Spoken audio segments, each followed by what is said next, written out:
நாளை அதற்கான தண்டனை விவரங்கள் அறிவிக்கப்படும் அப்படின்னு சொல்லியிருக்காங்க. இதற்கிடையில அவர் மீது ஒரு குற்றம் நிரூபிக்கப்பட்டிருக்கு அப்படின்னா அமைச்சர் பதவியை ராஜினாமா தானாங்க ராஜினாமா செய்யணும். இது வரைக்கும் நம்ம பேசிட்டு இருக்க அந்த நேரம் வரைக்கும் ராஜினாமா செய்யல. குறிப்பாக இவர்களுடைய அந்த அகம்பாவம் இருக்குல்ல ரொம்ப உச்சத்தில் இருந்தது. அப்போலாம் ஒரு குற்றச்சாட்டு வந்தாவே பதவியை ராஜினாமா பண்ணிட்டு அப்புறம் இல்லைன்னு ஆன பிறகுதான் திரும்ப அதிகாரத்தில் உட்காந்த கதைலாம் தமிழ்நாட்டிலையும் நடந்திருக்குது. இப்போ அப்படிலாம் செய்ய மாட்டோம். அன்னைக்கு நீங்கள் செல்வி ஜெயலலிதாவுக்கு என்னவெல்லாம் பேசுனீங்களோ அதெல்லாம் தார்மீக பொறுப்பு இருக்க வேண்டும், உடனடியாக ராஜினாமா செய்ய, கௌரவமாக ராஜினாமா பண்ணிட்டேன். இவ்வளவு நீங்கள் பேசுனீங்க. அப்புறம் தமிழ்நாட்டுக்கு பெரிய தலைக்குனிவு, கட்சிக்கு பெரிய தலைக்குனிவு. இப்போ அப்படியே உங்களுக்கு ரிப்பீட் வருதா? என்ன விக்கெட்டுன்னு தெரியாது, எப்படி விழுன்றதுன்னு தெரியாது. அங்கே ஒரே காயில் 2 மாங்காய் விழுமான்றதுன்னு தெரியாது. ஈடி என்ன பண்ண போகுது, எதை பண்ண போகுதோ தெரியலையே அப்படின்னு சொல்லிட்டு டெல்லியில் இருக்கிற பகவான் கண்ணை திறக்க மாட்டேங்கிறான். நமக்கு மட்டும் டெல்லியில் பிரதமர் நரேந்திர மோடி நேருக்கு நேர் சந்திச்சு இவ்வளவு பணம் எனக்கு வேணும் அப்படின்னு கேட்கக்கூடிய தைரியம் எந்த முதல்வருக்கு இருக்கு அப்படின்ட்டு இணையவாசிகள் ஊட்டிகள் உயிரினங்களுடைய பிணங்கள்லாம் கிடக்குது. 6 மாதம்லாம் செத்து போயிருக்கு. வரலாறு காணாத பெரு வெள்ளம் இருக்காது.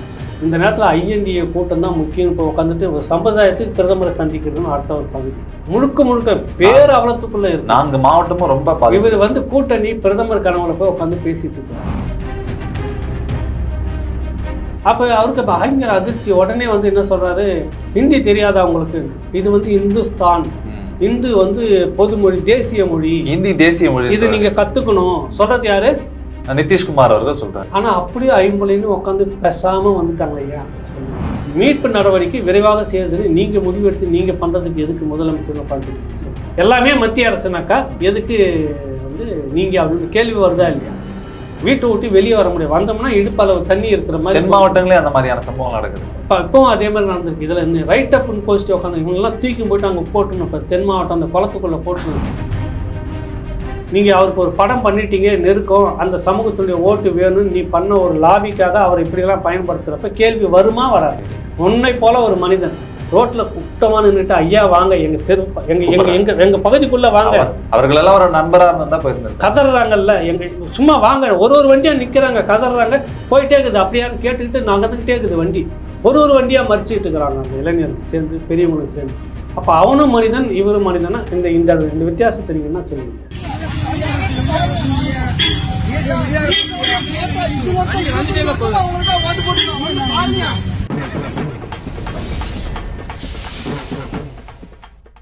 ராவணா பார்வையாளர்கள், தமிழ் உறவுகள் மற்றும் ராவணா நலம் விரும்பிகளுக்கு வணக்கம். பேசாததை பேசுவோம் நிகழ்ச்சிக்கு உங்களை அன்புடன் வரவேற்கிறேன். வணக்கம் ஐயா. வணக்கம் தம்பி. எப்படி இருக்கீங்க? நல்லா இருக்கேன் தம்பி. சொல்லுங்க. இல்ல நீங்க சாபம் விட்டீங்களா, இல்ல நீங்க மனசுல நினைச்சீங்களா, எல்லாரும் சேர்ந்து வைத்தறிச்சல் பட்டீங்களான்னு தெரியல.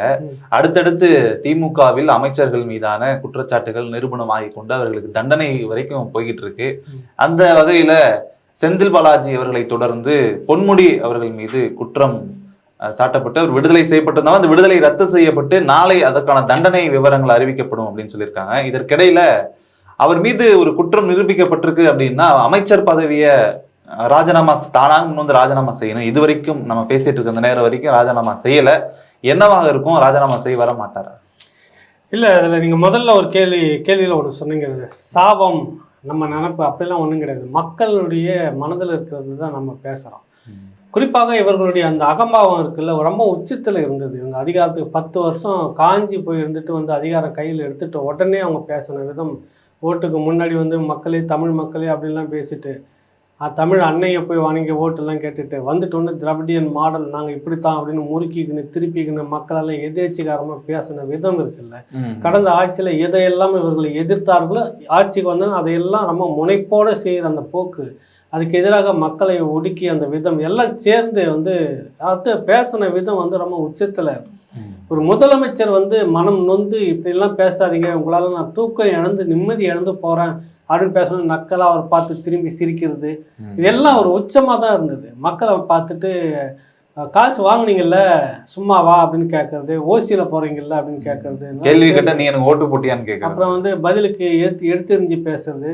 எல்லாத்துக்கும் ஒரு காலம் வரும் தம்பி. நீங்கள் எதை விதைக்கிறீங்களோ அதுதான் இருக்கணும் அப்படின்னு தான் சொல்லுது. எல்லா நியதிகளும் அதை தான் சொல்லுது. எதுவுமே ஒரு முடிவில்லாத எல்லைன்னு எதுவுமே கிடையாது.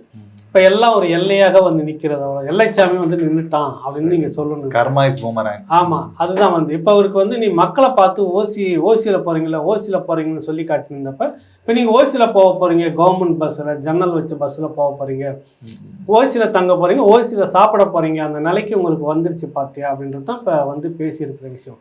திமுகவுடைய கூடாரம் முழுக்க முழுக்க ஒரு பெரும் அதிர்ச்சிக்கு வந்து ஆளாகி இருக்குது. பொதுவாகவே ஒரு பெரும் அலட்சியம் உங்களுக்கு பாத்தீங்கன்னா, அதிகாரத்துக்கு வந்த உடனே ரோடை போட சொன்னால் பேப்பர் ரோஸ்ட் போடுறது, கேட்டால் நீ எங்கே வேணாலும் போய் சொல்லுன்றது, பள்ளிக்கூடம் கட்டினா இடிஞ்சு விடும், கேட்டால் நீ எங்கே வேணாலும் போய் சொல்லுன்றது ஒரு பெரிய திமிர்த்தனமாக பதிலாக தான் இருந்தது எல்லா இடத்துலையுமே. அந்த ஆட்சியாளர்கள் மீது அவர்கள் வைத்திருக்கக்கூடிய அவ்வளோ பெரிய நம்பிக்கை. நாங்கள் கொடுக்கறத கொடுத்துருக்குறோம், எங்களை ஒன்றும் அசைக்க முடியாது, நாங்கள் பிரிக்கிறத பிரிச்சுக்கிட்டோம், இப்படின்றத அவங்க இருந்துக்கிட்டு இருந்தாங்க. எல்லாம் சேர்ந்து வந்து இருக்குது. இந்த வழக்கு வந்து நேற்று ராமநாதரை கூட நான் தவறாக ஒரு பகுதி பேசியிருந்தது, முன்பகுதி வந்து தவறாக தான் நம்ம பேசலை, இன்னொருத்தருக்கு பேசும்போது அவர் அதை எடுத்து வாதிட்டார். அதை விட்டு நம்ம பேசணும், சின்ன தவறுன்னு சொல்லலாம், அதை ஒத்துக்கணும் தான். அதை அதுக்காக வருத்தம் தெரிவிச்சுட்டு நம்ம அந்த உண்மையான விஷயத்துக்கு போவோம். 2001 96க்கு பிறகு அதிகாரத்துக்கு வந்தோன்னே இந்த 96-2001 காலகட்டத்தில் வந்து பார்த்தீங்கன்னாக்கா 1.72 கோடி வருமானத்துக்கு அதிகமாக சொத்து சேர்த்த வழக்கு. 96-2001 வரைக்கும் இவங்க இருந்தாங்கல்ல. அப்போ 2001 2006 செல்வி ஜெயலலிதா வந்தோடனே போட்ட அந்த வழக்கு, அது வரவுக்கு அதிகமாக அவங்களுடைய வருமானத்துக்கு அதிகமாக இவ்வளவு 1.72 கோடி வந்து உங்களுக்கு 1.72 லட்சம் சொத்து வந்து அதிகமாக இருக்குது. என்ன ஏதுன்னு கேட்குறாங்க. அந்த வழக்கு வந்து அப்படியே இழுத்துக்கிட்டே இருக்குது. 2017 வந்து அது எப்படி முடியுது அப்படின்னா, அவங்க மனைவியினுடைய கணக்கு வந்து தனி, இவருது வந்து தனி, இவருது வந்து அதுக்குள்ள அடங்கும், அது வந்து இதுக்குள்ள அடங்கும்ன்ற மாதிரி போட்டு குழப்பி அது வந்து தள்ளுபடி ஆகுது அப்படின்னு சொல்லிட்டு அங்கே கீழ் நீதிமன்றத்தில் ஏதோ ஒன்று நடந்து அங்கே முடிஞ்சுது. அப்போவே வந்து அந்த வழக்கை எடுத்த காவல் அது சிபிசிஐடி வந்து அப்போவே என்ன பண்ணுது, லஞ்ச ஒழிப்புத்துறை என்ன பண்ணுது, மாநில லஞ்ச ஒழிப்புத்துறை இல்லை முழுக்க முழுக்க இதில் வந்து தவறு நடந்திருக்குது, சரியான கணக்கு வழக்கு நாங்கள் சரியாக தான் பண்ணியிருக்கிறோம் அப்பீல் பண்ணுறது மாநில விஜிலன்ஸ் டீம். அந்த வழக்கு அப்படியே வந்துட்டு இங்கே நிலுவையில் இருந்து 2014 தீர்ப்பு வருது, 17 அப்பீலுக்கு போகிறாங்க. 14 அங்கே வந்து முடிஞ்சிருது. வழக்கு போட்டது அதிமுக அரசு வந்த உடனே போகிறாங்க, 2002 நடக்குது, நிரூபிக்கப்படவில்லை. 14 வந்து 17 வந்து நிரூபிக்கப்படலை அப்படின்னு சொன்ன உடனே அதுதான் இங்கே வந்து அப்படியே நிற்கிது. அது வந்து விசாரணைக்கு வந்தப்போ ஆஜராகிருக்காங்க. இந்த நவம்பர் 17 கூட ஒரு விசாரணை நடந்திருக்குது. அதன் மீதான இதுதான் வந்து இல்லை கணக்கெல்லாம் சரியாக தான் இருக்குது, அப்படிலாம் ஒன்றும் இல்லை, அந்த அம்மாவுக்கு எங்கேருந்து வருமானம் வந்தது அப்படின்றத நீங்கள் பார்க்கணும், இல்லை அது இங்கேருந்து தான் போயிருக்கும் அப்படின்றது எல்லாத்தையும் எடுத்து வச்சு தான் அதை ரத்து பண்ணிட்டு நேராக தண்டனைக்குள்ளேயே வந்திருக்காங்க. ரெண்டாவது கேள்வி, நீங்கள் வந்துட்டு ஒன்றும் மந்திரி பதவியை ராஜினாமா பண்ணலை அப்படின்னாக்கா இவங்க அவ்வளோ இதெல்லாம் கிடையாது.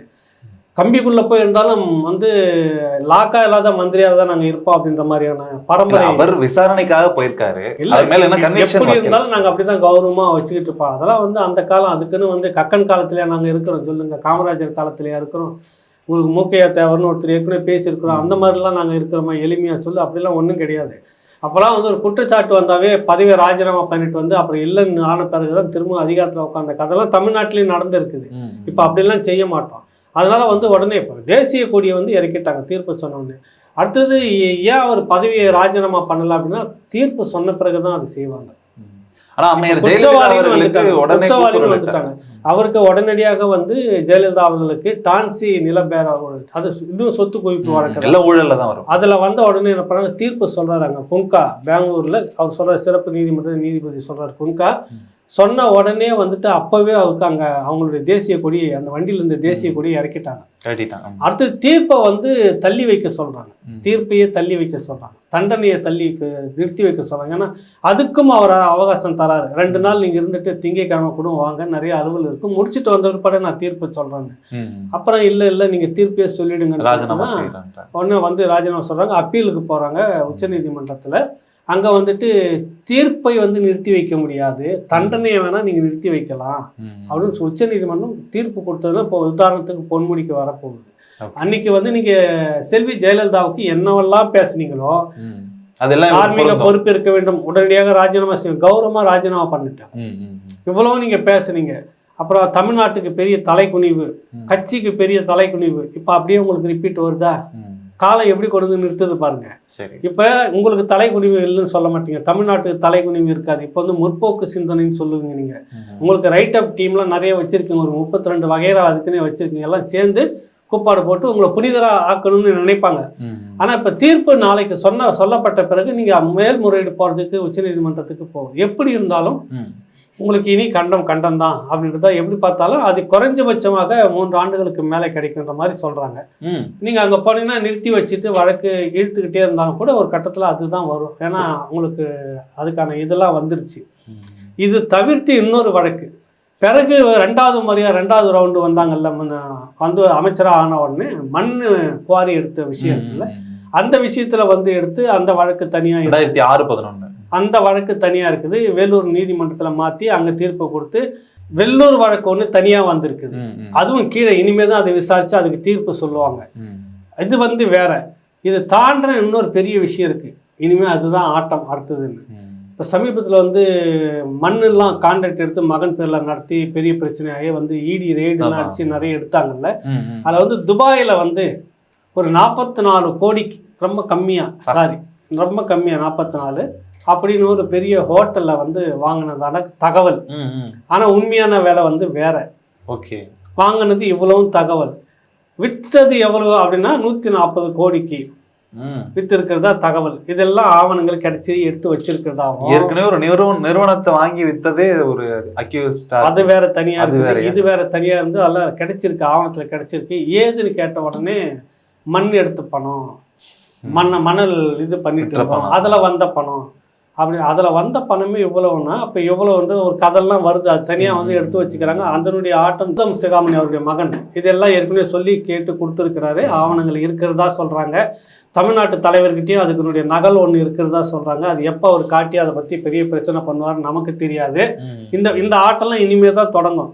இப்போ இது ஒரு பக்கம் இருக்கிறதுக்குள்ளார இன்னொரு மூத்த அமைச்சர் உடம்பு சரியில்லைன்னு அட்மிட் ஆகிட்டு திரும்ப வீட்டுக்கு போயிருக்கிறாங்க. வீட்டுக்கு போயிட்டாரு. நல்லபடியா இருக்கிறாரு, ஒரு பிரச்சனையும் இல்லை. ஆனால் பக்குன்னு இருக்குது. எப்போ ஆகும் என்ன ஆகுன்னு தெரியலையே அப்படின்ற ஒரு பெரிய அதிர்ச்சி. என்ன விக்கெட்டுன்னு தெரியாது, அது எப்படி விழுன்றதுன்னு தெரியாது. அங்கே ஒரே காயில் 2 மாங்காய் விழுமான்றதுன்னு தெரியாது. ஈடி என்ன பண்ண போகுதோ ஏதோ பண்ண போகுதோ தெரியலையே அப்படின்னு சொல்லிட்டு டெல்லியில் இருக்கிற பகவான் கண்ணை திறக்க மாட்டேங்கிறான் நமக்கு மட்டும் அப்படின்னு திமுகவிலே இருக்கக்கூடிய ஒரு சீனியர் மேல கோபத்தில் இருக்கிறார். நமக்குன்னு சாதகமா எதுவும் பேச மாட்டேங்கிறாரு அந்த மனுஷன். எதுவுமே நடக்கல. ரொம்ப காலமா டெல்லி பாலிடிக்ஸ் பாக்குறவர் யாருன்னு உங்களுக்கே தெரியுது. ஆமா, நமக்கு சாதகமா ஒண்ணு கூட நகர்த்தலையே அப்படின்ற பெரும் கோபத்துல இருக்கிறதாவும் குமுறிக்கிட்டு இருக்கிறதாவும் சொல்றாங்க. ஆக இந்த பக்கம் முழுக்க ஒரு பெரிய சர்ச்சைக்குள்ள விஷயமாக இனி ஒரு காலத்துல இருக்குது. இவங்க அதை எப்படி பண்ணுவாங்கன்னா தேர்தல் நெருக்கத்துல எங்களை பழிவாங்க பாக்குறாங்க. ஒண்ணு பாத்தீங்கன்னா தொடக்கத்துல இருந்தே வந்துகிட்டு இருக்குது. இப்ப திடீர்னு நேத்து போட்டு இன்னைக்கு எடுக்கல. இடி வழக்கு எடுத்தாங்க, விசாரிச்சு அவ்வளவு சாதாரணமா இடிலாம் உங்க பேர்ல பண்ணாது. ஆவணங்கள் இல்லைன்னா நீங்க திருப்பி போட்டு அவங்கள என்ன வேணாலும் செய்திட முடியும். அந்த அளவுக்கான சட்டத்துல இடம்லாம் இருக்குது. அதுவும் நீங்க எவ்வளவு பெரிய ஆளுங்க, கொஞ்சோண்டு பணம் வச்சுக்கிட்டு இருக்கிற ஆளுங்க, நீங்க அவ்வளவு லேசில் விட்டுருவீங்களான்னா. அதனால எல்லாத்துக்கும் ஒரு பெரிய விடிவு வரப்போகுது அப்படின்றது தான் அதுல கிடைச்சிருக்கிற விஷயம் பொன்முடி விஷயத்துல. இன்னொன்னு, பிறர்க்கென்னா முற்பகல் செய்ய தமக்கென்னா பிற்பகல் தானே வரும்னு சொல்லுவாங்க. அடுத்தது செய்வினை, நீ என்ன செய்தியோ கர்மா திரும்ப வரை விதைச்சதை தான் அறுக்கணும். இப்படி பல விடயங்கள் இருக்குல்ல. அந்த தென்னார்காடு மாவட்டன்றதே ஏஜி, அதாவது ஏஜின்னு சொல்லக்கூடிய கோவிந்தசாமி என்பவருடைய கோட்டை அப்படின்னு சொல்லுவாங்க. உங்க அப்பனுக்கு முன்னாடி எல்லாம் அவர் அரசியல் பண்ணி அந்த தென்னார்காடு இன்னைக்கு ஒருங்கிணைந்த தென்னார்காடு மாவட்டத்துக்கு மிக பெரும் ஜாமானா இருந்து அரசியல் வளர்த்தவர். அவர் தான் சுயேட்சை சின்னத்துல உதயசீரன் சின்னத்துல நிக்கிறாரு. அது பிறகு திமுக கூட இணைச்சிக்கணும். அவருக்கு அண்ணா பதவி கொடுத்து மந்திரியா வச்சுக்கிட்டு அந்த சின்னத்தை வாங்கிக்கிறாங்க. அவரு திமுகவுக்கு மிக பெரும் விசுவாசமா இருக்கிறாரு. இறக்கும்போது சொத்துலாம் பெருசா சேர்க்கல. மக்கள்கிட்ட சொல்றாரு, எதையும் நான் சேர்க்கல, அப்படியே தான் விட்டுட்டு போறேன். என்னுடைய மகன் என்னை போலவே இறுதி வரைக்கும் இந்த திராவிட முன்னேற்ற கழகத்துக்கு ரொம்ப விசுவாசமா இருக்கணும், அந்த கட்சியிலே இருப்பான் அப்படின்னு தான் கேட்டுக்கிறாரு. அந்த அளவுக்கு கலைஞர் கருணாநிதி உட்காந்துங்கிறப்ப இவர் கால் மேல கால் போட்டு உட்காந்துருப்பாரு, பக்கத்துல கருணாநிதி செவனு உட்காந்துருப்பாருன்னா அவருடைய பவர் பாலிடிக்ஸ் அப்ப எப்படி இருந்ததுன்னு நீங்க நினைச்சு பார்க்கணும். அப்படிப்பட்ட ஒரு மனிதனை நீர்மூலமாக்கியது அவருடைய வாரிசு ஏஜி சம்பத். இவர் பொன்முடி உள்ள போய் உட்காந்துக்கிட்டு விழுப்புரத்துல தலையெடுத்த உடனே அந்த ஏஜி சம்பத் யாரு, கோவிந்தசாமி, திமுகவினுடைய உனக்கெல்லாம் ஒண்ணுமே இல்லை, இவ்வளோ வருது நீன்றப்ப அந்த சின்னத்தை கொடுத்து அந்த கட்சியை காப்பாற்றி முதலாக திராவிட கொள்கையை சட்டமன்றத்துக்குள்ள பேசியவர் கோவிந்தசாமி, திமுக உறுப்பினர். முதல்ல போகல 57 போகல, அவர் தான் போய் அவங்க சார்பா பேசுறார். அப்படிப்பட்ட ஒரு மனிதனுடைய வாரிசே இல்லாம பெரிய அரசியல் பண்ணி இனி பிழைக்கவே முடியாது, தாங்கவே முடியாது, போய் பாஜக சேர்றாரு. ஏஜி சம்பத், யாரு? ஏஜி கோவிந்தசாமியுடைய மகன். இப்போ அதெல்லாம் நினைச்சு கூட்டி கழிச்சு பாருங்க, கணக்கு சரியா வருதா? தப்பு இல்லை இது. அந்த கட்சியினுடைய பெரும்பங்கு தொண்டாற்றியவனுடைய ஒரு வாரிசு அந்த கட்சிக்குள்ள இருக்கக்கூடாது, நீங்களாம் இருக்கணும்னு பண்ண அரசியல் ஒன்று இருக்குல்ல. இப்போ அந்த பக்கம்லாம் அதை குமுறிட்டு இருக்காங்க பேசிட்டு நேத்துல இருந்து. எப்படிலாம் பண்ணார் இந்த சம்பவத்தை இந்த மனுஷன், எல்லாமே பண்ணிட்டார். கடைசியா கட்சிக்குள்ள இவர் செல்வாக்கு தான். கலைஞரும் சரி ஸ்டாலினும் சரி இவரை கேட்கவே இல்லை, ஒதுக்கிட்டாங்க. இந்த கட்சி சின்ன யாருது, அதனுடைய வாரிசை நம்ம எப்படி வச்சுட்டு இருக்கணும் அதெல்லாம் நினைக்கவே இல்லை. பொன்முடி தான் அப்படின்ற மாதிரி வேத வாக்கு எடுத்து பொன்முடியுடைய சாம்ராஜ்யம் முழுக்க முழுக்க கொடி கட்டி பறந்த அந்த மாவட்டங்கள்ல அவர் கட்சியை விட்டே போயிட்டார். இப்ப இனி இவருக்கு ஒண்ணுமே இல்லையா, அஸ்தமனம் தானே. இதுல தப்பினாலும் இன்னொரு கட்டம் இருக்குது, அதுல தப்பினாலும் இன்னொன்னு இருக்கு, இடி 3 கட்டம் இருக்குது. இதெல்லாம் எதுக்கு சொல்லணும் விரிவா பேசுறேன்னா, நீ அனுபவிச்சதான் ஆகணும், தப்ப முடியாது. திமுகவை எந்த கொம்பனாலும் அழிக்க முடியாது அப்படின்ற சூழ்நிலை யாருமே அழிக்க முடியாது, அவங்களே தான் அழிச்சுப்பாங்க. இப்ப கூட நம்மளாம் அழிக்க முடியாது, யார் எந்த கொம்பனும் அழிக்க முடியாது, அவங்களே தான் அழிச்சுக்குவாங்க. பேராசை அவங்களது அழிக்கும். பேராசைன்னு ஒண்ணு இருக்குல்ல, பணம் பணம் பணம்னு, சொத்து சொத்துன்னு, இதுவே அவங்கள அழிக்கும். இதற்கிடையில டெல்லி பயணம் சென்று வந்தார் முதலமைச்சர் மு.க. ஸ்டாலின். அங்கு சில விஷயங்கள்லாம் நடந்திருக்கு, முக்கியமான விவரங்கள் எல்லாமே நம்ம பேசியிருக்கோம். அதுக்கு முன்னாடி இணையத்துல கூட பரவிட்டு இருந்தது, டெல்லியில பிரதமர் நரேந்திர மோடி நேருக்கு நேர் சந்திச்சு இவ்வளவு பணம் எனக்கு வேணும் அப்படின்னு கேட்கக்கூடிய தைரியம் எந்த முதல்வருக்கு இருக்கு அப்படின்ட்டு இணையவாசிகள் ஊப்பிகள் கேட்டுருக்காங்க. அவங்க வாங்கினதுக்கு அப்படிதான் பேசணும் தம்பி, எல்லாம் அசிங்கப்பட்டு போகணும் குமார் அப்படின்னு சொல்லுவாங்கல்ல, அப்படி ஆயிடுச்சு நிலைமை. எல்லாம் இங்க கழிவு ஊத்துறாங்க. இங்க பெரு வெள்ளம், பிணங்கள் அப்படியே கிடக்குது, உயிரினங்களுடைய பிணங்கள்லாம் கிடக்குது, ஆடு மாடுலாம் செத்து போயிருக்கு. வரலாறு காணாத பெரு வெள்ளம் இருந்தாரு. இந்த நேரத்தில் ஐஎன்டிஏ கூட்டம் தான் முக்கியம். இப்போ உட்காந்துட்டு ஒரு சம்பிரதாயத்துக்கு பிரதமரை சந்திக்கிறதுன்னு அடுத்த ஒரு பகுதி. எப்படி 2009 இனப்படுகொலை அப்படியே ரத்தமும் சதயமான செய்திகள் இங்கே வந்துகிட்டு இருக்கு, குமுறிக்கிட்டு இருக்கு. அந்த சூடு, துப்பாக்கியினுடைய அந்த பீரங்கி குண்டுனுடைய சூடு கூட ஒன்றும் அடங்கலை. வீல் சேரில் போய் உட்காந்து சோனியா பார்த்து பூங்கொடுத்து சிரிச்சுக்கின்னு மந்திரி பதவியை பற்றி பேசிட்டு இருந்தவர் ஐயா கலைஞர் கருணாநிதி. அதனால தான் யாருமே ஏற்க மாட்டேங்கிறாங்க, ஒரு இனத்துரோகி அப்படின்னு அவர் சொல்கிறாங்க. அதை பற்றி கொஞ்சம் மறுநாள் காலையிலே நடக்குது, மறுநாள் டெல்லியில் இருக்கிறப்ப இங்கே நடக்குது. இங்கே இந்த செய்தி வருது, அங்கே டெல்லியில் இருந்துங்கிறாரு, வீல் சேரில் சுற்றிட்டு இருக்கிறாரு. பழைய மாதிரி கொழுத்த மந்திரி பதவி வேணும் அப்படின்னு சொல்லிட்டுன்னு. இப்போ அப்படியே தென் மாவட்டத்தில் ஒரு பகுதி முழுக்க முழுக்க பேரவலத்துக்குள்ள இருக்கு. 4 மாவட்டமும் ரொம்ப இவர் கூட்டணி பிரதமர் கனவுல போய் உட்காந்து பேசிட்டு இருக்கிறாங்க. இதுதான் ஒப்பிட்டு பாக்குறாங்க. இதை மடம் மாத்துறதுக்கு பிரதமரை நேருக்கு நேராக சந்திக்க, அப்ப எடப்பாடி மட்டும் போய் பதுங்குக்குழியில உட்காந்து சந்திச்சுட்டு வந்தாரா சொல்லுங்க? எடப்பாடி எத்தனை முறை போய் சந்திச்சிருக்கிறாரு. அவரு சந்திக்கிறப்ப அடிமைன்னு சொன்னீங்க, இப்ப நீங்க சந்திக்கிறப்ப மாவீரர்ன்றீங்களோ? ஐஎன்டிஏ கூட்டணியே பிரதமர் மோடியை வீழ்த்தணும் அப்படின்றதுக்காக தான் அந்த மீட்டிங்ல கலந்துக்கிட்டு அந்த இடத்துலயே போயிட்டு உங்க வீழ்த்த போறன்றதை தெரிவிக்கிறதுக்காக போய் நிக்கிறாருதான் எங்க தலைவர் அப்படின்றது. அங்க போயிட்டு நின்றுட்டு எசமா நாங்க நீங்க சொன்னதெல்லாம் பிளே பண்ணிட்டோம் தமிழ்நாட்டுக்குள்ளார, இந்த பக்கம் ஒரு டிராமா ஆடுறோம், இந்த பக்கம் கண்டுக்காதீங்கன்னு சொல்லிட்டு வர்றதுக்கு போறீங்களா?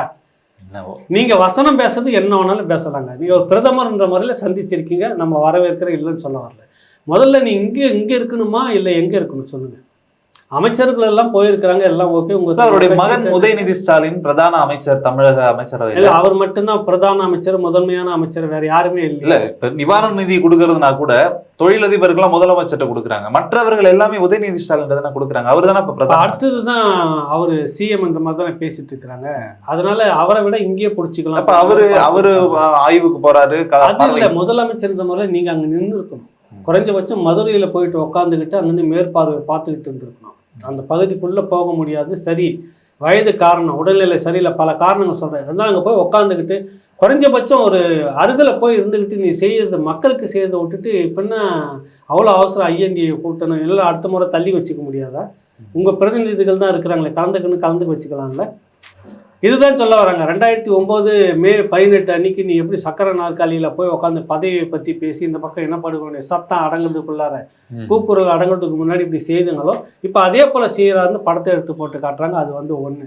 அடுத்தது பிரதமர் யார் அப்படின்னு பேசுகிறப்ப இவருக்கு ஏற்கனவே துணை பிரதமர் கனவை வந்து ஊட்டி ஊட்டி ஊட்டி வச்சுருக்காங்க. பாலும் சோறும் ஊட்டி வளர்க்குற மாதிரி. சரி. அந்த மாதிரி வந்து இவருக்கு வந்து துணை பிரதமர்னு ஒரு லாபி ஏற்கனவே ஓடிக்கிட்டு இருக்குது. அதனால் இவர் வந்து மெனக்கிட்டு எதனா ஒன்று வந்துச்சுன்னா மோடி பெரிய அதிருப்திக்கு விழுந்துட்ட உடனே நம்ம இந்த பக்கம் வந்துடும். ஆனால் கடைசி நேரத்தில் நாங்கள் சனாதனன்னு பேசி எல்லா இடத்துலையும் காங்கிரஸை காலி பண்ணிடுவோம். அது ஒரு ஆமாம் அது ஒரு அண்டர்ஸ்டாண்டிங்கில் ஓடிட்டு இருக்கு உள்ளார. அதனால 2 குதிரையிலையும் வச்சு சவாரி செய்வோம். எதெல்லாம் ஒன்றாச்சுன்னா தொத்திட்டு அதில் உட்காந்துட்டு போயிடுற மாதிரி 2 பக்கத்தையும் கால் வச்சு ஓட்டிட்டு இருக்கிறார் இப்போதைக்கு. அந்த அடிப்படையில் அங்கே போய் பேசும்போது யார் பிரதமர்னு டிஸ்கஸ் பண்ணிட்டு இருக்கிறப்ப மல்லிகார்ஜுன் கார்கே பதினோ வச்சிடலாம். ஏற்கனவே சோனியா குடும்பம்னு நாடு முழுக்க ஒரு பெரிய அதிருப்தியாக இருக்குது. அதே குடும்பம் தலைமுறையாக வந்துட்டு இருக்கணுமா அப்படின்னு பலதும் இருக்குதுல்ல. அதனால மல்லிகார்ஜுன் கார்கே வச்சுக்கிட்டு மன்மோகன் சிங் எப்படி வச்சுட்டு ரோபோட் மாதிரி நேராக வருவார், பேசுவார், அச்சா ஆயின்ட்டு நேராக போயிட்டே இருப்பார். இந்த அம்மா தானே எல்லாமே பண்ணிட்டு இருக்காங்க, நிழல் பிரதமர் அப்படின்னு சொல்லுவோம். அந்த மாதிரி நம்ம இருக்கலாம்னு அவங்க ஒரு பேச்சு பேசுகிறப்ப தேர்தல் முடிந்த பிறகு யார் மெஜாரிட்டியாக வருமோ நம்ம முடிவு எடுத்துக்கலாம். முன்மொழிகிறதே வந்து டெல்லியில் இருக்கக்கூடிய அரவிந்த் கெஜ்ரிவாலும் மம்தா பானர்ஜி அம்மாவும் இவர்கள் இருவருமே இதை ஆமோதிக்கிறாங்க அப்படின்ற மாதிரி தான் செய்திகள் வருது. யார் ஆமோதிக்கிறாங்க? 2 பேர், முதலமைச்சர் மம்தா பானர்ஜியும் முதலமைச்சர் அரவிந்த் கெஜ்ரிவாலும் மல்லிகார்ஜுன கார்கே பிரதமர் வேட்பாளராக. ராகுல் மேல எல்லாருக்கும் அதிருப்தி இருக்கு. பிரச்சனை ஒண்ணு சேரதுல பெரிய குழப்பம் இருந்ததுக்கு காரணமே இதானே. ராகுல் காந்தி திரும்ப அவங்க குடும்பமே வரணுமா, அடுத்தவங்க வரக்கூடாதான்ற பக்கத்து வீட்டுல பக்கத்து இலைக்கு பாயசம் வைன்றாங்க. புரியுது இல்லை உங்களுக்கு? அதுதான். அப்படின்றப்ப நாங்க பக்கத்துல அடிஷனலா வந்து துணை பிரதமர்னு 2 வச்சுக்கலாம்ல, வடக்கு 1 தெற்கு 1 இந்த மாதிரி கொண்டு வந்துக்கலாம்ல, அப்படி மாத்திட்டு போகலான்ற மாதிரி கனவு இருக்குது இல்லை. இப்படி எல்லாம் இருக்குது. இதுல என்ன ஒரு பெரிய வேடிக்கை, இந்த மாதிரி பேச்சுவார்த்தை நடந்துட்டு இருக்கும்போது நிதிஷ்குமார் பீகாருடைய முதலமைச்சர் அவர் வந்து பேசுறாரு. நிதிஷ்குமார் வந்துட்டு அவர் பேசுறத ஸ்டாலினுக்கு வந்து மொழிபெயர்க்கிறதுக்காக டிஆர் பால் வந்து சொல்றாரு, மனோஜ் ஜா கிட்ட அவர் சொல்றதை நீங்க டிரான்ஸ்லேட் பண்ணி சொல்லுங்க. அவர் ஹிந்தியில பேசுறாரு நிதிஷ்குமார். அப்போ அவருக்கு பயங்கர அதிர்ச்சி. உடனே வந்து என்ன சொல்றாரு, ஹிந்தி தெரியாதா உங்களுக்கு? இது வந்து இந்துஸ்தான், இந்து வந்து பொதுமொழி, தேசிய மொழி, ஹிந்தி தேசிய மொழி, இது நீங்க கத்துக்கணும். சொல்றது யாரு? நிதிஷ்குமார் அவர்கள் சொல்றாரு. கூடுதலா இன்னொன்னு சொன்னாரு, ஆங்கிலம் வந்து பிரிட்டிஷ்காரனோட மொழி, அதை வந்து இங்க திணிச்சிட்டு போயிருக்காங்க, நீங்க ஹிந்தி தான் தெரிஞ்சுக்கணும் அப்படின்றதையும் கூடுதலா சொல்லியிருந்தாரு. ஆனா அப்படியே ஐம்பொழின்னு உட்காந்து பேசாம வந்துட்டாங்களே, ஏன் சொல்லுங்க? ஹிந்தி தெரியாது போட ஆள் இல்ல ஹிந்தி தெரியாது போட நாங்க சொல்லியிருக்கணுமா இல்லையா? சொல்லியிருக்கணும் இல்ல. இப்ப யாரை ஏமாத்திட்டு இருக்கிறீங்க மக்களை? மக்கள் புரிஞ்சிருப்பாங்க. ஹிந்தி எதிர்ப்புன்னு பேசிட்டே இருப்பீங்க. எங்க ஐயா திடீர்னு உடனே வந்து பாத்தீங்கன்னா தயாநிதியை கூட்டு வந்து எம்பி ஆக்கிட்டீங்க, மந்திரி பதவியும் கொடுத்துட்டீங்கன்னா என் பேரனுக்கு ஹிந்தி நன்றாக தெரியும் அப்படின்னு சொன்னவர் தானே கலைஞர். அப்போ ஊர்பட்ட பேரன்லாம் ஹிந்தி படிக்காதுன்னு போட்டு முடிவு கது சாத்தி விட்டு ஹிந்தி எதிர்ப்பு தமிழ் மொழி மீது மிகப்பெரிய எதிர்ப்புன்னு தமிழ் வளர்ச்சிக்கு எல்லாமே ஸ்பாட் பண்ணது வேற விஷயம். நீங்க செய்ததை சொல்றேன், ஹிந்தி எதிர்ப்புன்னு பேசிட்டு என் பேரனுக்கு ஹிந்தி நல்லா தெரியும் அதனால மந்திரி ஆக்கிறன்னு சொன்னவர் தான் இவரு. இப்படிப்பட்டவர் இங்க வந்து என்ன சொல்லியிருக்கணும், எங்களுக்கு ஹிந்தி தெரியாதுங்க, ஹிந்தி தேசிய மொழி இல்லைங்க அப்படின்னு சொல்லணுமா? சொல்லியிருக்கணும். நீங்க எல்லாரும் ஒண்ணு தெரிஞ்சுக்குங்க, ஹிந்தி வந்து ஒரு குறிப்பிட்ட மாநிலங்கள் பேசிட்டு இருந்தது இப்போ எல்லா இடத்துக்கும் கொண்டுட்டு போறாங்க. குஜராத்துக்கு குஜராத் மொழி, கன்னடத்துக்கு கன்னடா இருக்கு, மலையாளிகளுக்கு மலையாள மொழி, தமிழுக்கு தமிழ் மொழின்னு இருக்கு, ஆந்திராவுக்கு தெலுங்கு மொழி இருக்கு, கிழக்கிந்திய மாநிலங்களுக்கு பார்த்தீங்கன்னா ஏகப்பட்ட மொழி. எல்லா மாநிலத்துக்கும் அவங்கவுங்க பூர்வீக மொழி, எல்லாரும் தனித்தனி தேசியனும். பட்டேல் இணைக்கிறப்ப எல்லாரும் ஒன்னா சேர்த்துதான் இணைச்சாரு அப்படின்றதெல்லாம் சொல்லி நீங்க வகுப்பு பாடம் எடுத்துருக்கணும் வந்திருக்கணும். இங்க வந்து மட்டும் பெறல்றீங்க, சமூக நீதி பாடம் எடுத்த இந்தியா முழுக்க நாங்க தான் இதெல்லாம் போதிச்சோம். மொழி உணர்வு கொள்கை ஒரு மாநிலத்துக்கும் வந்ததுக்கு என்னன்னா இந்தியா முழுக்க நாங்க தான் விதைச்சோம்னு சொல்லுவாங்க இவங்க. அப்ப நேற்று ஏன் அவன் வாயை மூடிக்கிட்டு வந்தீங்க? இவ்வளவு கூத்து நடந்திருக்கு டெல்லி விஷயத்துல. ஹிந்தி தெரியாது பண்ணிருக்கலாம். ஆமா, தாராளமா அங்க பண்ணிட்டு வந்திருக்கலாமே. நீங்க கூட்டணி அடிபடல, சீட் அடிபடும், துணை பிரதமர் கனவு அடிபடுது இல்ல? புரியுதுல உங்களுக்கு? நாங்க எதுக்குமே சமரசம் ஆயிடும். பதவி அதிகாரம் பணம்னாக்கா எல்லாத்துக்குமே விட்டு கொடுத்துருவோன்றது அது ஒன்று உதாரணமா வருது இல்லை, நான் சொல்லலை, எல்லாம் வந்திருக்கிற செய்தி இது. கரெக்டுங்களா? அப்புறம் டெல்லி விவகாரம் இப்படிதான் முடிஞ்சுது. அப்படியே வாங்க இந்த பக்கம் வந்த உடனே முதலமைச்சர் நேராக விமான நிலையத்திலிருந்து எழிலகம் போறாரு. போயிட்டு இங்கிருந்து கான்ஃபரன்ஸ்ல 4 மாவட்ட ஆட்சியர்களெல்லாம் பார்த்து வெள்ள என்ன ஏது சேதாரங்கள்னா எதுன்னு உட்காந்து கேட்டுட்டு உடனடியே போட்டிக்கு போறதெல்லாம் அந்த லைவா பார்த்துட்டு வரணும் நம்ம. கரெக்டுங்களா? அங்க வந்து உங்க மந்திரிகள் எல்லாம் போறாங்க வராங்க. ஒரு இடத்துல பாத்தீங்கன்னா மக்கள் வழிமறிச்சு அந்த கெஞ்சுறாங்க, அப்படியே எங்க பக்கத்துல வாங்க, வெள்ளம் எப்படி இருக்கு பாருங்க, வந்து இருக்கு உள்ள வந்து பாருங்க, ரோடு மட்டும் கிளியர் ஆயிருக்குது அந்த பகுதியில் சுற்றி வர்றதுக்கு, உள்ள வந்து பாருங்க, கெஞ்சி கெஞ்சி மறிச்சு கேட்குறாங்க, ஒரு வண்டியா போயிட்டே இருக்குது. அப்போ ஒருத்தர் சொல்றாரு, 25 வருஷமா திமுக ஓட்டு போடுறேன் சார் அப்படின்னு ஒருத்தர் கத்துறாரு, உணர்ச்சி பெருக்கில் கத்துறான், கதறான். 25 வருஷமா திமுக தான் ஓட்டு போட்டுக்கிறோம் நாங்கள் எல்லாம், உள்ள வந்து பாருங்க அப்படின்றான். அதுக்கு நீ போட்டா போடு போராட்டி பண்ணு ஒரு குரல் கேட்குது. உள்ளேருந்து மந்திரி சொன்னாரா யார் சொன்னான்னு தெரியல, உதயநிதியிலேருந்து எல்லாருமே அது கடந்து ஒரு வண்டியாக மறிக்கிறாங்க, கெஞ்சுறாங்க, போயிட்டே இருக்குது. நீங்கள் எந்த மக்களுடைய குரலை காதலை வாங்குறீங்க? மீட்பு பணி செய்கிறீங்க அப்படின்றத சொல்லிட்டு இருக்கிறீங்க சரியா? மத்திய அரசுடைய இந்த நேரத்தில் இராணுவத்தினுடைய மத்திய அரசுடைய பங்களிப்பு உண்மையிலேயே வரவேற்கக்கூடிய ஒன்று. மிக தீவிரமாக முதல்ல வந்து இறங்கி செய்ய தொடங்கினது அவங்க தான். பிறகு மாநில அரசினுடைய இதெல்லாம் வந்து உள்ள கலந்துக்குச்சு. இப்போ நீங்கள் எல்லாம் அங்கே சுற்றி வரீங்க, 13 அமைச்சர்கள், கனிமொழியில இருந்துட்டு உதயநிதியிலிருந்து இடைநீக்கம் செய்யப்பட்ட எம்பி KKSSR இப்படி எல்லாமே அந்த இடைநீக்கம் செய்யப்பட்டது தவறு, அது அப்புறம் பேசலாம். பாஜக செய்தது தவறு, அது வேற விஷயம். எல்லாருமே வந்துட்டு அந்த ஒரு 13 பேர் கேம்ப் போட்டுக்கிட்டு உட்காந்துட்டு இருக்கிறாங்க, பருத்தியாக வேலை செய்யறதா சொல்ல வராங்க. நீங்கள் மக்களுடைய அலட்சியங்களுக்கு முகம் கொடுத்துக்கிட்டு வேலை செய்யறதுக்கு எதுக்குன்னு கேட்குறேன். ஒரு திட்டமிடல் இல்லை. நீங்கள் வந்து மத்திய அரசு மேலே குறை சொல்றீங்க, எங்களுக்கு வந்து துல்லியமாக நீங்கள் சொல்லலன்னு. வானிலையுடைய எச்சரிக்கையை வந்து நீங்கள் சரியாக சொல்லுங்க. ரெட் அலர்ட்னு ஒரு பேர், அதுக்கு என்னன்னா 20க்கு மேலே போச்சுன்னா ரெட் அலர்ட். அது எப்படி வேணாலும் இருக்கும், அது ரெட் அலர்ட்னாவே நீ எதற்கும் தயார் இருந்தால், காலகாலமாக உங்களுக்கும் அதான் படிப்பிச்சிருக்கிறாங்க, எல்லாருக்கும் அதுதான் சொல்கிறாங்க, அதே எச்சரிக்கை எல்லாருக்கும் வந்திருக்கு. அப்புறம் உங்களுக்கு என்ன வந்து 100 போட்டால் வந்து இவ்வளோ வரப்போகுது, நீங்கள் எச்சரிக்கையாக இருங்க, போட்லாம் வாங்கி இப்படியே சொல்லுங்கள்.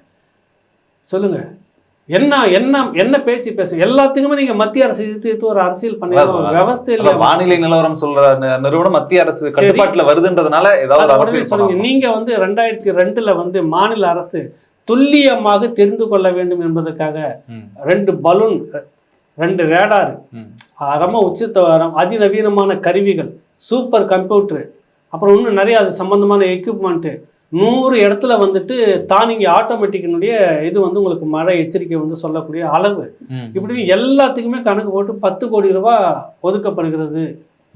2022 ஒதுக்கப்படுகிறது. ஒதுக்கிட்டாங்க.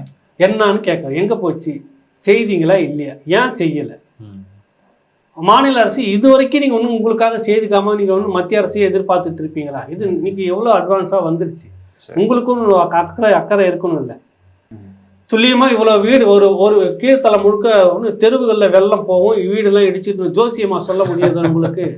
மழை இவ்வளவு வரும், ஆமா, எச்சரிக்கையா இருந்துக்குங்க, அவ்வளவுதான். அப்ப எச்சரிக்கை மீட்பு பணிக்கு நீங்க எவ்வளவு போட்டு கொண்டு வச்சிருக்கீங்க? சென்னையை நம்ம பார்த்திருக்கோம், சென்னையில வந்து கூட பரவாயில்ல. இங்க வந்துட்டு பாத்தீங்கன்னா ஏரியில இருந்து திறந்து விடுற தண்ணி, கொசத்தலை ஆத்து தண்ணி உள்ள வர்றதுக்கு வாய்ப்பு இருக்கு அப்படின்ற மாதிரி பண்ணாங்க. அதிக மழை வேற இங்க வந்தது. அங்க வந்து தாமிரபரணி ஆறு, ஒன்றும் மற்ற இதெல்லாம் இருக்கு, மழை பெரும் வெள்ளம், அதனுடைய இது 15-20 கிலோமீட்டர் வரைக்கும் உள்ள வந்திருக்கு, பெரும் வெள்ளம், குளம்லாம் உடஞ்சிருக்கு, எல்லாமே முடிஞ்சு போயிடுச்சாங்க. ரயில்வே பாலங்கள். அப்ப இதை கணிக்க தெரியாம அதிகாரி என்ன பண்றாங்க சொல்லு? உங்களுடைய அதிகாரி மாநில அரசு இருக்கக்கூடிய இவ்வளோ கட்டமைப்பு என்ன உட்காந்துக்கிட்டு இருந்தீங்க அப்படின்னு அங்க இருக்க விவசாயிகள் சிலர் என்ன சொன்னாங்க, இன்னும் கொஞ்சம் தூர்வாரி இருந்திருக்கலாம், தூர்வாரி இருந்து அதெல்லாம் ஆத்துல போற தண்ணி எல்லாம் வீட்டுக்குள்ள வந்துருக்கு. அது ஒரு முறையும் தூர்வாரதுன்னு இப்ப அந்த பகுதி தென் மாவட்டங்கள் 4 மாவட்டங்கள்ல RTI ஒன்று போட்டு நீங்க எடுத்தீங்கன்னா எத்தனை முறை தூர்வாருவதற்காக மராமத்து வேலைக்காக எத்தனை கோடிகள் ஒதுக்கப்பட்டதுன்னா கடந்த அதிமுக அரசுல இருந்து எடுத்து இவங்க வந்து இந்த 2 வருஷம் வரைக்கும் கணக்கு எடுத்து பார்த்தீங்கன்னா தெரிஞ்சிடும். வாரிக்கிட்டு தான் இருக்கிறாங்க. யாருக்கு வாரிக்கிட்டு இருக்கிறாங்க, அது எங்க போகுதுன்னு தெரியாது உங்களுக்கு. நிறைய அந்த பகுதியெல்லாம் எந்த மாதிரி எப்பயோ ஒரு காலகட்டத்தில் மிதமிஞ்சி போய் பெருவெல்லாம் வரும்னு எல்லாருக்குமே தெரிஞ்ச விஷயம் தான். அதற்கு ஏற்றாற் போல கடந்த காலங்களில் அதுக்கான வழிவகைகள்லாம் செய்து அங்கங்கே ஏரி குளம்லாம் வச்சுட்டு இருந்தாங்க. நீங்க போயிட்டு பேருந்து எங்க கட்டி வச்சிருக்கீங்க? பேருந்துலையுமே ஏரி. அப்ப அந்த இடத்துல இப்ப எப்படி நிக்குது? பேருந்து முழுக்க மறைஞ்சு போச்சு. முதல் தலை வரைக்கும் ஒரு ஆள் வரைக்கும், ஒரு ஆள் ஆழன்னு சொல்லுவாங்க, 6 அடி 7 அடி வெள்ளமே தண்ணி நிற்குதுன்றாங்க, கழுத்து வரைக்கும் பல பகுதிகளில் நிற்குதுன்றாங்க. அப்போ இதெல்லாம் எப்படி மாறுனது? இயற்கையை அதனுடைய இடங்களாக விட்டு வச்சிருக்கணும், அதுவும் கிடையாது. மாற்றிட்டீங்க, காலப்போக்கில் தேவை கருதி மாற்றிட்டீங்க. அதுக்கேற்றான ஏதாவது வந்ததுனாக்கா அதுக்கான மீட்பு நடவடிக்கை விரைவாக செய்யறதுன்னு நீங்கள் முடிவெடுத்து நீங்கள் பண்ணுறதுக்கு எதுக்கு முதலமைச்சர் பண்ணிட்டுக்கிறீங்க சொல்லுங்கள்? எல்லாமே மத்திய அரசுனாக்கா எதுக்கு வந்து நீங்கள் அப்படின்னு கேள்வி வருதா இல்லையா? அவங்களே பார்த்துட்டு போயிடலாம். அதே பார்க்கணும். மக்களுடைய அதிருப்தி ஒரு பக்கம் இருக்கு. இவங்க வேலை செய்யறாங்க, நான் அதை மறுக்கலை. இங்கே கற்றுக்கொண்ட பாடம் வந்து நம்ம சிலது பாராட்டியும் இருக்கிறோம் போன இதுலலாம் வந்து உடனடியாக வந்து போய் சில மீட்பர்களில் தீவிரமாக இறங்கியிருக்காங்க, நிறைய வேலைகளை செய்கிறாங்க. பட் இங்கே சென்னையை நீங்கள் 2 நாளைக்கு பிறகு உடனே அடுத்து ஒரு 3-4 நாளைக்குள்ளே மீட்ட மாதிரி அங்கே முடியாது. அதனுடைய சூழல், அதனுடைய தளம் முழுக்க வேற. மலைப்பகுதியிலேருந்து வர காட்டாறு ஒன்றும் ஓடிக்கிட்டே இருக்கு. ஊருக்குள்ள போகவே முடியல, வழி இல்லை. இல்லை, மொத்தமே மூடி போச்சு, எல்லாம் மேலே ஏறிடுச்சு தண்ணி. அது அதான் சொன்னேன், இங்கே வந்து ஒரு லிமிட்டோட தான் வந்து அப்படி நின்றுது. அது காட்டாறு வந்துகிட்டு இருக்குது. அப்போ எங்கே போகும்? இங்கே கூட 46 சென்டிமீட்டர், 96 சென்டிமீட்டர் காயல்பட்டினத்தில் 96 சென்டிமீட்டர்லாம் இது நினைச்சே பார்க்க முடியாது. அப்படி ஒரு பெருமழை சென்னையை மட்டும் சுற்றி இருந்ததுன்னா முடிஞ்சிருச்சு. அது வந்து தனுஷ்கோடி மாதிரி கைவிட்டுட்டு தான் போயிருக்கும், தனுஷ்கோடி மாதிரி ஆயிருக்குங்க. அப்போ மீட்பு நடவடிக்கைன்றதுல நீங்கள் இன்னும் பாடம் கற்றுக்கொள்ளவில்லை, இன்னும் நீங்கள் அரசியல் பேசிக்கிட்டு இருக்கீங்க. இப்போவும் மக்களுடைய உணர்வுகளை நீங்கள் மதிக்கலை. சம்பிரதாயத்துக்காக வந்து போய் நீங்கள் செய்கிறீங்க, நாங்கள் வேகமாக செய்கிற மாதிரி நீங்கள் காட்டிக்கிட்டு இருக்கீங்களோ அப்படின்ற எண்ணம் தோணுது. இன்னும் உள்ளக பகுதியில் இங்கே எப்படி வந்து அடுத்த மழை விட்ட உடனே உங்களுக்கு வேண்டப்பட்ட ஊடகங்களில் பிரதான சாலைகள் மட்டும் எடுத்து போட்டு 24 மணி நேரம் காலி பண்ணிட்டோம், ரோடெல்லாம் இயல்பு நிலைக்கு திரும்பிடுச்சு நேற்று கூட பார்த்தேன். உள்ளுக்குள்ள பார்த்தீங்கன்னா நாங்களாம் முழுகி போய் கிடந்தோம் உள்ளார, வீட்டை விட்டு வெளியே வர முடியாது. வந்தோம்னா இடுப்பளவு தண்ணி இருக்கிற மாதிரி. தென் மாவட்டங்களே அந்த மாதிரியான சம்பவம் நடக்குது. இப்பவும் அதே மாதிரி நடந்திருக்கு. இதில் இந்த ரைட் அப்னு கோஷ்டி உட்காந்து இவங்கெல்லாம் தூக்கி போயிட்டு அங்கே போட்டுணும். இப்போ தென் மாவட்டம் அந்த குளத்துக்குள்ளே போட்டுணும், தண்ணியில் போங்கடா அப்படின்னு போட்டுனாங்க. உள்ளே உட்காந்து எழுதுங்க ரைட் அப் நல்லா இருக்குன்னு. இதெல்லாம் என்ன அரசியல் சொல்லு? மக்களுடைய வழியை நீங்கள் வந்து அந்த கொந்தளிப்பை உள்வாங்காத அந்த அரசு நிர்வாக கட்டமைப்பு எதையுமே வந்து இதை வந்து கேள்வி கேட்கறது கூட வழி இல்லாமல் வந்து எல்லாத்துக்கும் நல்லா இருக்குதுன்னு நீங்களே எழுதிக்கிட்டு இருந்தீங்கன்னா எப்படி சொல்லுங்க? சரி, அதிருப்தி, பெரும் அதிருப்திக்கு என்ன செய்ய போகுதுன்னு மத்திய அரசு, பிரதமர் மோடி, இது ஒரு பெரிய சவாலாக இருக்குது. மிக பெரும் இழப்பு வந்திருக்கு, மிக பெரும் இழப்பு. அதெல்லாம் எப்படி சரி செய்ய போறாங்க, எவ்வளவு நிதி தேவைப்படுது? முதலமைச்சர் வந்து தேசிய பேரிடராக அறிவிக்க வேண்டும்னு கோரிக்கை வச்சிருக்கிறார் பிரதமர் மோடி கிட்ட. கட்டாயம் அதை ஏற்கணும். தேசிய பேரிடராக அறிவித்து மத்திய அரசுடைய பெரும் பங்கு நிதி வந்து அந்த இடம் பழைய நிலைக்கு தீர்றதுக்கு எத்தனை ஆயிரம் கோடி செலவாகுன்னு தெரியாது. ஆடு மாடெல்லாம் பார்த்தீங்களா அந்த காட்சியெல்லாம் அப்படியே இறங்கி போயிடுது. அதெல்லாம் சுத்தலாம் எப்படி திரும்ப மீட்க முடியும்? எப்படி அது பழைய நிலைக்கு வர முடியும்? அப்போ இதுக்கான இழப்பீடு யார் கொடுக்கறது? அதனால இது தேசிய விவசாய நிலங்களும் காலியாயிடுச்சு, எல்லாமே போயிடுச்சு, மொத்தமாக போயிடுச்சு. ஒன்றுமே இல்லை, வாழ்வாதாரம் அங்கே சூன்யமாக இருக்குது, ஜீரோவில் இருக்குது அங்கே. அதனால தான் முதலமைச்சர் வந்து சந்தித்து பேசியிருக்கிறாரு. அது பிரதமர் ஏற்கணும். தேசிய பேரிடராக அறிவித்து அதுக்கு உண்டானது என்ன செய்யணுமோ அதை நிச்சயம் செய்யணும் அப்படின்றது தான் இந்த நேரத்தில் நம்ம கேட்டுக்கிறோம். இல்லை, செய்தாதான் அவர் எலெக்ஷனில் போய் முகத்தை பார்க்க முடியும், அதையும் தெரிஞ்சுக்கணும், பார்க்க முடியும். இவர்களும் சரியாக செய்தால் தான் திமுகவுக்கும் அந்த பக்கத்துக்கு பார்க்க முடியும். பெரும் கொந்தளிப்பில் இருக்கிறாங்க, அது புரிஞ்சுக்கணும் அவங்க. இந்த வெள்ள நிவாரண பணிகள் போது அமைச்சர் உதயநிதி ஸ்டாலினுடன் இயக்குனர் மாரி செல்வராஜ் அவர்கள் இருந்திருக்காரு. அது ஒரு பெரிய சர்ச்சையாச்சு. அவர் அதிகாரி மாதிரி ஆர்டர் போடுறாரு, அதையா அதுக்குள்ள பண்ணலாமே, போலாமே, வரலாமே அப்படின்ற அவர் யோசனை சொல்றாரு அப்படின்ற ஒரு சர்ச்சை இணையத்துல ஓடிக்கிட்டு இருக்குது. அதுக்குள்ளாரே அந்த ரைட் அப் கோஷ்டி இருக்கிறாங்கல்ல, அவங்க உடனே அங்க சாதியை கொண்டுட்டு வரான். அவன் புத்தி எதால அடிச்சாலும் திருந்த மாட்டாங்க. இந்த திராவிடம் கடைசி வரைக்கும் உடம்பு சதை முழுக்க சாதியவே கட்டி தொங்க விட்டுன்னே சுத்தின்னு இருக்கும். அந்த முழுக்க ஒரு பேய் அவதாரம் திராவிடம். யாரும் அதை பத்தி பேச யாருமே இவங்க தான் ரைட் அப். உடனே அவர் சாதியை சொல்லி அதனால தான் அப்படி நான் என்னன்றேன், நீ விஐபியா இருந்துக்கோ, 3 படம் தான் இயக்கி இருக்கிற. அவர் கூட அமைச்சர் கூட நின்றுட்டு கையை நீட்டி நீ அதிகாரம் பண்ணிட்டு இருக்கிறது கேள்வி கேட்பாங்க எல்லாருமே. உங்களுடைய பகுதி பாதிக்கப்பட்டிருக்கு, உங்க மக்கள் பாதிக்கப்பட்டிருக்க, நீ கேள்வினா 10-11 எல்லாருமே தான் அமைச்சர் நேரடியாக உங்க நண்பராக இருந்தா கூட கேள்வி கேட்கலாம். நீங்க ஒரு அதிகாரி கட்டளை இந்த மாதிரி செய்யுங்க, இந்த மாதிரி பண்ணுங்க, என் பக்கத்துக்கு இப்படி செய்யுங்க. நீங்களே ஒரு அதிகாரி மாதிரி நின்றுக்கிட்டு அவர் கூட போயிட்டு உனக்கு இன்னொருத்தர் இருக்கிறாரு, யாரு உதயநிதிக்கு சீனியர் ஒருத்தர் தங்கம் தென்னரசு பின்னாடி அவர் பின்னாடி சேவனையான நின்றுட்டு இருக்கிறாரு. இவர் கை காட்டி அதிகாரிகள்கிட்ட பேசி அவரோட ஏரியா தானே அதுதான் சொல்றேன். அதை போய் நீங்க அதிகாரம் பண்ற துணி இருக்குல்ல, அதை விமர்சிக்கிறாங்க. யார் இந்த மாரி செல்வராஜ்? நீங்க அவருக்கு ஒரு படம் பண்ணிட்டீங்க, நெருக்கம், அந்த சமூகத்துடைய ஓட்டு வேணும்னு நீ பண்ண ஒரு லாபிக்காக அவர் இப்படிலாம் பயன்படுத்துறப்ப கேள்வி வருமா? வராது, கண்டிப்பா வரும். மாரி செல்வராஜ், நீ உங்களுடைய அதிகாரத்தை எது வரைக்கும் எடுத்துக்கணும்னு ஒரு எல்லை இருக்குது. சரி, இதோட அப்படியே திரும்ப உங்களுக்கு ரெட் ஜெயின்ட்டே காலம் முழுக்க படம் கொடுத்துக்கிட்டே இருக்குமா? சமூகத்துக்கு பொது மனிதனாக நீ எப்போ வரப்போவீங்க? இன்னும் எத்தனை காலத்துக்கு இந்த வார்த்தையை சொல்லிக்கிட்டே நீ உட்காந்துன்னு இருப்ப? சொல்லுங்க. கடந்த காலங்களில் இந்த திமுக தான் இப்படி வந்து ஒரு பெரிய கலவரத்தை தூண்டி தாமிரபரணி இதெல்லாம் வந்து என் சகோதரனுடைய சவத்தை தேடி அலைஞ்சி கடைசியாக வேற ஒரு ஊரில் கூட்டி போய் காமிச்சாங்க, சம்மந்தம் இல்லாமல் ஊரில் புதைச்சிட்டாங்க அப்படின்னு சொல்லிட்டு அந்த விமர்சி எழுதி அதை சொல்லி அரசியலுக்கு வந்து இப்போ அங்கேயே போய் வால் பிடிச்சி நிற்கிறப்ப அது எவ்வளோ கேவலமாக இருக்குன்னு கேள்வி கேட்பாங்களா மாட்டாங்க. கண்டிப்பாக கேட்பேன். இங்கே நீ உடனே வந்து இன்னொரு கூட்டம் பார்த்தீங்கன்னாக்கா மாரி செல்வராஜுக்கு சமூக பின்னணியோட வந்து ஆதரித்து மற்றவங்களை திட்டுறது. யாராவது கேள்வி கேட்டாங்கன்னா சாதி ரீதியில அவரை வந்து நீங்க சாதி ரீதியில அவரை அணுகுறீங்களா, அதனாலதான் அப்படி உடனே அதுக்கு நல்ல ஆட்களே நான் பார்த்த சமூக வலைத்தளங்கள்ல உடனே முட்டு கொடுக்கறது போயிட்டு இது கேவலமா இருக்குது. இல்லை சரி, நீ வந்து ஒரு இயக்குனர்னா இயக்குனரா நடந்துக்கணும். நீ உனக்கு நண்பர்ன்றதுக்காக போய் நின்றுட்டு அதிகாரம் பண்றப்ப அதிகாரிகளிடம் அதிகாரம் பண்ணக்கூடிய அந்த போக்கை தான் விமர்சிக்கிறாங்க. ஏப்பா நீ கடந்த காலத்துல இப்படி இருந்த இன்னைக்கு இப்படி இருக்கிற, நீ வந்து நேரம் அங்க சொம்பா போய்க்க அது வேற விஷயம். ஆனா எல்லாரையும் கொண்டு போய் அடகு வச்சிடாதுன்னு பேசுறவங்களும் இருக்கிறாங்க.